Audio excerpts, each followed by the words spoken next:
Good morning friends. આપણે જે શબ્દમાં છેલ્લે વાત કરી દેવાદાર અને લેણદાર, કે દેવાદારોની રકમના સરવાળાને લેણું અને લેણદારોની રકમના સરવાળાને દેવું. સર, દેવું શબ્દ તો આપણે સાંભળ્યો છે. હા, મિલકત અને જવાબદારી આ બંને શબ્દ સામસામા હતા, જેમાં જવાબદારી એટલે દેવું થતું હતું.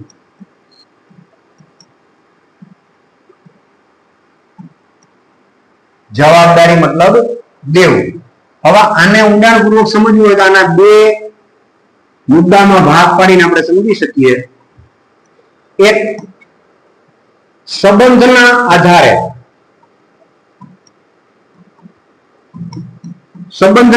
વર્ગીકરણ અને બીજું સમયના આધારે વર્ગીકરણ.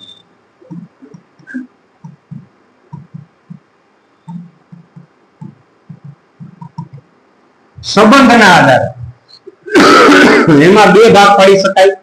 એક આંતરિક જવાબદારી કે દેવું,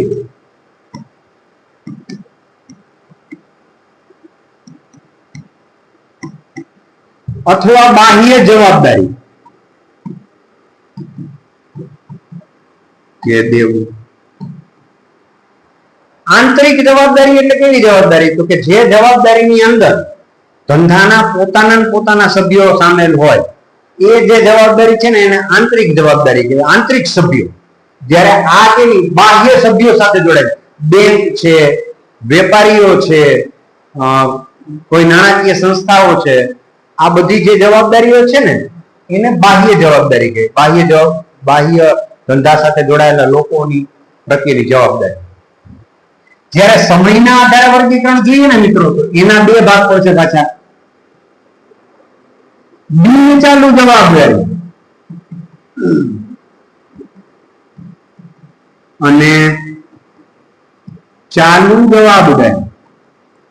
બિનચાલુ જવાબદારી જે છે એને તમે લાંબા ગાળાની જવાબદારી પણ કહી શકો છો. જ્યારે આને ટૂંકા ગાળાની જવાબદારી.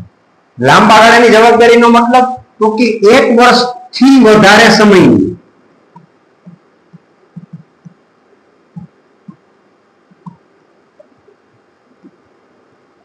એક વર્ષથી વધુ સમયની જવાબદારી હોય ને તો એને બિનચાલુ અથવા લાંબા ગાળાની જવાબદારી કહેવાય.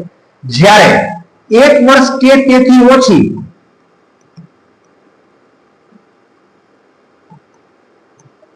કાં 1 વર્ષ આખું અને કાં 1 વર્ષથી થોડી ઓછી સમયની જે જવાબદારી છે ને એને ટૂંકા ગાળાની અથવા ચાલુ જવાબદારી તરીકે ઓળખવામાં આવે છે. આજે મિત્રો ટૂંકા ગાળાની કે ચાલુ જવાબદારી હોય ને એની અંદર લેણદાર આવે. મતલબ લેણદાર છે એ છે વ્યક્તિ, પણ એને દેવા તરીકે ચાલુ જવાબદારી તરીકે માં લેવામાં આવે છે. આના પછી આપણે વટાવ સમજશું. એટલે હવે મિત્રો બધા કેલ્ક્યુલેટર પોતાની પાસે રાખે.